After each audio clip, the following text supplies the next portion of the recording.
Hahatid namin ng babaeng ito. Isang glimpse nga dyan. Tingnan natin. Ang bakil. Moment mo ngayon, ta. May ikot pala yun. Meron po kami kasama dito. Sari-sari kami dito. Meron po kami kasama. Wala nagre-review ako. Nagre-review. Tayang ba doon? Kumari mabasa ka. Nagre-review. Wala. Wala na yun eh, yung sa OWA. Ayan, meron kami problema. Hindi, doon na tayo sa KFC. Tapos, pagka kailangan niya ng pumasok, di papasok na siya, tapos i-go niya tayo kung go na kayo.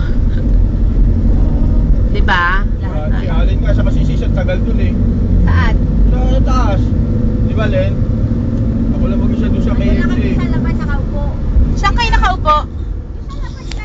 Saan ba siya sumakay? Anong airline? Sasakyan natin sa pinababa ni Leslie.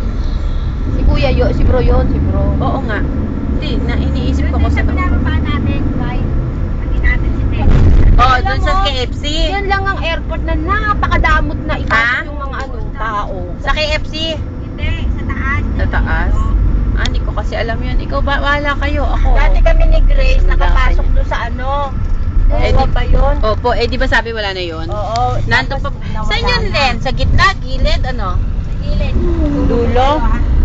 Dulo. Ano, pagpanik natin, dulo? Yung dulo, hindi sa kabilang dulo. Doon nga yun. Pwede ka pumasok. Di ba sabi ko nga kami, bakal na puntahin doon.